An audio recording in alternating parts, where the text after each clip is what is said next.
Ini penting banget karena kalau setelah ini yang terjadi kalau memang nanti ini makin buruk, berarti ini makin baik bagi pembebasan Palestina. Dan kejadian benar kata-kata para ulama bahwasanya 2026 ini adalah turning point karena memang turning pointnya sekarang lagi terjadi di mana-mana nih, termasuk dalam bidang geopolitik tadi. Nah, pertanyaannya adalah ketika terus kemudian Netanyahu membantah tadi, bukan membantah, dia klarifikasi, ini ribut biasalah, namanya juga biasa, tapi dia bilang saya ingatkan juga bahwasanya memang betul kita tidak bisa untuk mengabaikan kata-kata daripada dunia terhadap kita, tapi kita harus tahu kita juga nggak boleh dengerin mereka semuanya. Artinya apa? Dia tetap mau untuk Libanon karena ya dia nggak ada jalan. Dia ya kita tahu bahwasanya Israel tuh mainnya memang busuknya ya seperti itu, copy paste kemana-mana. Pokoknya ini ada pejuang di habis-habisan, setelah dibuang habis-habisan diratain dengan tanah inhabitable, nggak bisa dihuni oleh manusia lagi, terus sebenarnya dia nyaplok bikin properti dijual lagi ke Amerika.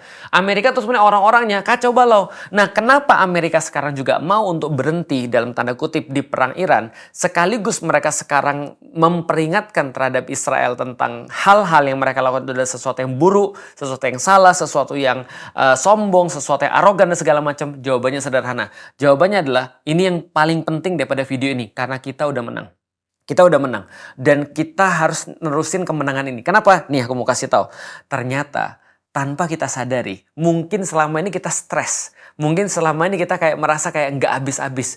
Tapi perjuangan kita itu sedikit banyak itu udah memberikan hasil. Hasilnya apa? Hasilnya kemenangan. Nih teman-teman sekalian, aku pengen kasih tahu teman-teman sekalian tentang sesuatu yang juga tidak kalah pentingnya.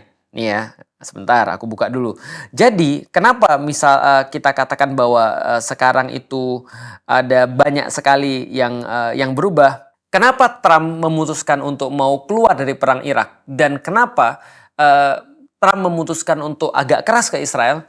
Ini berkaitan dengan sesuatu yang pernah kita bahas. Ingat nggak? Kita pernah bahas tentang perang Vietnam yang 20 tahun terjadi dan menjadi kalah juga Amerika dan mereka harus mundur gara-gara dukungan publik tidak ada. Ini sekarang terjadi. Coba lihat ya. Ini ada shift besar-besaran. Jadi bukan hanya geopolitical tectonic shift, tapi juga social tectonic shift. Jadi social and cultural mungkin tectonic shift. Nih lihat ya. Untuk pertama kalinya dalam sejarah dunia Amerika, pertama kalinya di tahun 2026, American public support untuk Israel turun, drop. Ini menurut surveinya Gallup ya. Jadi 41% warga Amerika sekarang dukung Palestina. Dan supporter Israel itu cuma tinggal 36%. Turunnya berapa? Turunnya hampir sekitar nanti ada datanya ya teman-teman bisa lihat. Nah, tapi ini ada data yang lain. Bukannya Gallup aja yang bikin sebuah penelitian. Pew Research itu menunjukkan 60% daripada 60% daripada orang-orang yang sudah dewasa di Amerika itu tidak suka sama Israel. Mampus. Gitu kan ya. Dan ini naik tajam daripada 20 poin dari tahun 2022. Jadi 2022 sebelum Tufan Al-Aqsa itu mayoritas daripada orang-orang Amerika itu suka sama Israel. Tapi setelah itu di 2026 mereka baru kali ini benar-benar ngerasa bahwasanya itu sudah ngunggulin. Jadi di Amerika sekarang lebih banyak yang support Palestina daripada yang support Israel. Nah, hanya 32% yang di Amerika itu approve dengan tindakan militer Israel. 39% mengatakan bahwasanya ini adalah sesuatu yang hancur banget. Maksudnya yang sudah parah banget. Dan kalau kita lihat bahwasanya 59% orang-orang Amerika itu mengatakan bahwasanya mereka nggak percaya dengan Perdana Menteri Netanyahu. Dan ini data yang sudah sangat konsisten dari data dunia yang menunjukkan bahwasanya ya kalau nggak salah kepercayaan terhadap Netanyahu itu drop 70% ya. Jadi artinya mereka bilang gini, aku nggak percaya Netanyahu tuh bisa benar dan dia tuh orang baik. Itu 70% nggak percaya. Jadi itu sangat-sangat parah sekali. Data-datanya nanti aku akan sampein pada teman-teman sekalian. Jadi ini adalah terjadi banyak sekali pergeseran di dunia. Yang ini gara-gara apa? Ya gara-gara ributnya orang-orang. Gara-gara setiap orang menyampaikan dengan caranya sendiri-sendiri. Orang-orang Amerika ada yang banyak nyampein tentang apa yang terjadi di Gaza. Orang-orang jadi aware. Dan serius ini nggak pernah terjadi selama aku hidup. Termasuk di Indonesia. Walaupun Indonesia itu masih mengecewakan dibandingkan bahkan dengan Italia. Karena ada satu survei juga yang mensurvei di dunia berapa banyak dukungan yang masih ada terhadap Netanyahu dan Israel. Yang paling parah itu adalah di Turki. Paling parah dukungan terhadap Palestinanya. Kenapa? Karena mereka 99% itu dukung Palestina, cuma satu yang percaya dengan Netanyahu, 1% yang percaya dengan Netanyahu dan Israel. Italia itu Pakistan yang kedua, kalau nggak salah 3% yang percaya. Italia itu 10% doang yang percaya, Indonesia 15% yang percaya.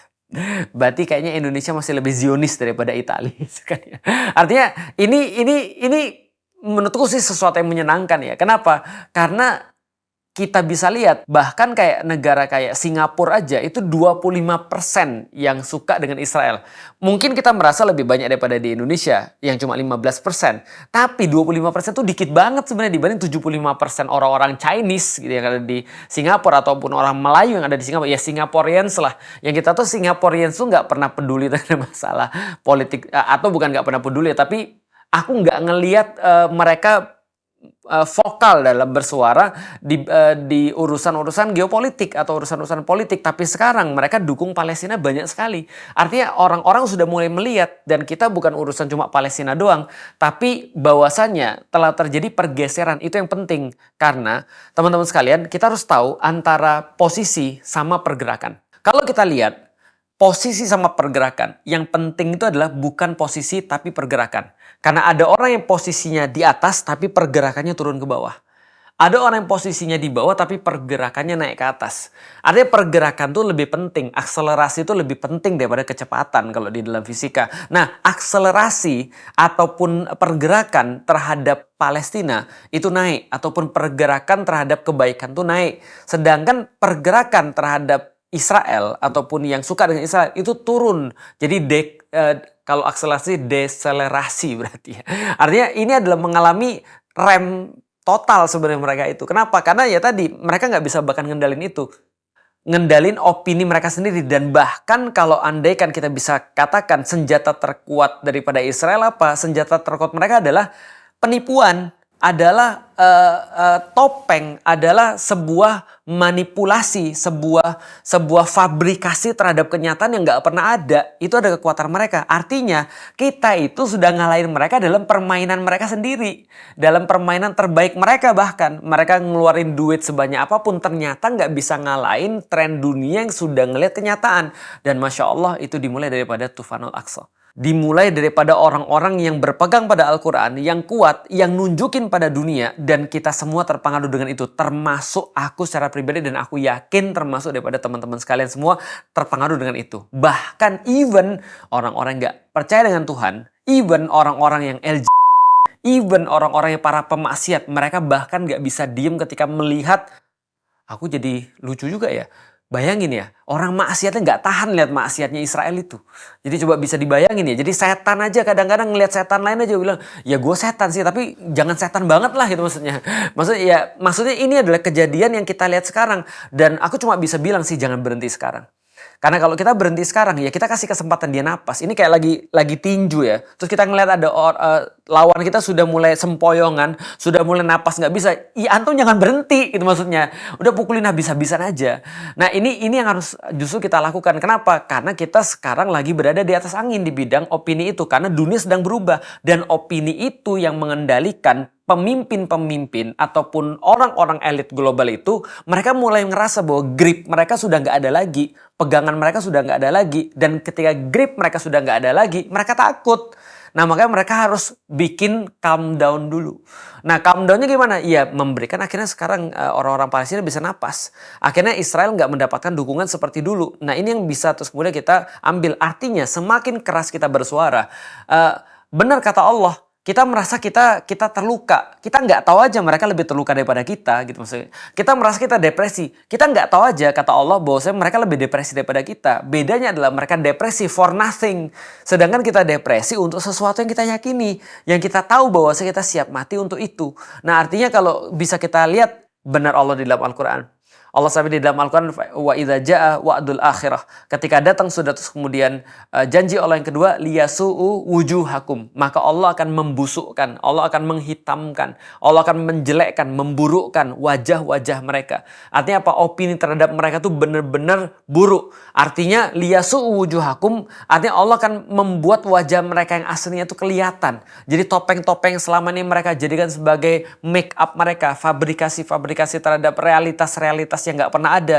Bahwasanya pasukan mereka paling bermoral di dunia, bahwasanya mereka adalah negara yang paling menginginkan perdamaian. Semua omongan busuk dan tolol dan semua omongan-omongan yang bodoh dan bohong itu semua sudah dibuka sama Allah. Liyasu'u wujuhakum. Ini adalah fase yang pertama. Dan kita tahu bahwasanya memang pejuang-pejuang yang ada di Gaza, yang ada di Palestina, di Baitul Maqdis, mereka memang menunjukkan Tufanul Aqsa itu untuk liyasu'u wujuhakum. Mereka katakan fase pertama sekarang sudah berjalan di depan mata kita, dan fase pertama itu sukses banget. 3 tahun aja untuk meruntuhkan semua mitos bahwasanya Amerika paling kuat, bahwasanya Israel paling kuat, habis semuanya. Sekarang efeknya adalah mereka kayak serigala terluka. Paham teman sekalian? Jadi orang-orang sedang ngelihat ini. Teman-teman pernah nonton Iron Man? Iron Man yang kedua, yang ada orang bawa cambuk listrik itu. Dia ngelukain Iron Man, dan Iron Man tetap menang sih. Tapi dia bilang, tujuanku bukan menang. Tujuanku adalah nunjukin kalau kamu bisa juga terluka. Dan sekarang Amerika dan Israel tuh bukan cuma terluka. Mereka bener-bener terlihat memang bener-bener pesakitan. Orang-orang jadi ngerti bahwa oh kayak gitu doang nih. Jadi kayak Iran aja bisa loh sebenarnya. Walaupun Iran kuat banget memang. Tapi kayak gitu aja, lu berdua lo keroyokan nggak bisa loh untuk ngalahin satu negara kayak Iran yang kalian sebut dengan axis of evil. Padahal dia nggak punya apapun, misalnya nggak punya nuklir seperti yang kalian tuduhkan dan seterusnya. Pertanyaannya adalah, gimana kalau andaikan Iran tag team sama Turki gitu? Atau Iran tag team sama Turki, tag team sama Mesir gitu? Atau tag team sama Indonesia? Nah ini kita bisa lihat gimana kalau andaikan orang-orang Muslim tuh berpikir ternyata mereka juga nggak sekuat itu, not se-invisible itu gitu maksudnya. Nah artinya menurutku ini akan menjadi sebuah perubahan yang sangat besar. Yang kita tunggu aja. Yang jelas adalah perpisahan antara orang-orang ini pasti akan terjadi. Doa sholawat asgil yang kita lantunkan itu akan terjadi. Nggak hari ini, nggak besok akan terjadi. Nggak tahun ini, tahun depan pasti akan terjadi. Cuma aku berdoa sekarang sih. Karena sekarang kita sudah tahu bahwasanya apapun yang terjadi perubahan-perubahan di antara masyarakat dunia dalam memandang Israel, memandang Netanyahu, memandang Amerika, perubahan-perubahan yang terjadi di Amerika sendiri gitu kan ya, tentang support mereka terhadap Israel. Mereka benar-benar protes pajak mereka dipakai untuk beli dipakai untuk terus kemudian Israel untuk melakukan sebuah kejahatan-kejahatan kemanusiaan, bunuh anak-anak, itu happening dan irreversible. Dan satu lagi, perubahan yang terjadi di antara negeri-negeri kaum muslimin, terutama di anak-anak Gen Z. Dan kita tahu motor yang membuat perubahan di Amerika 70% Gen Z. Dan Gen Z ini masih hidup panjang loh. Bahkan mereka gak takut mati loh. Karena mereka gak pernah merasa hidup ya. Tapi maksudku gini, ini bayangin ya, motor perubahan ini Gen Z di negeri-negeri kaum muslimin, mereka sekarang semua sudah terdidik. Mereka semua sudah ngerti. Dan itu juga irreversible. Paham maksudnya ya? Jadi aku tuh cuma kayak seneng banget. Karena kenapa? Karena mungkin posisi kita sekarang masih di bawah. Tapi pergerakan kita benar-benar naik dan irreversible. Mungkin posisi mereka ada di atas. Tapi pergerakan mereka turun. Dan itu irreversible juga. Tinggal kita lihat kapan terjadi equilibriumnya. Bisa jadi tahun ini, bisa jadi tahun depan 2027. Tapi yang jelas bagi kita, jangan berhenti bersuara. Ini saat yang tepat untuk ngeluarin uppercut, untuk KO-in orang-orang yang menjadi terus kemudian ya mereka yang menjadi promotor atas kejahatan. Ya kapan lagi? Karena sekarang mereka sudah nggak punya opini gitu maksudnya.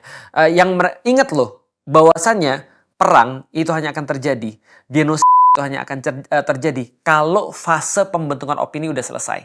Tapi kalau pembentukan opininya gagal, kacau, maka genosida itu nggak bisa untuk terjadi.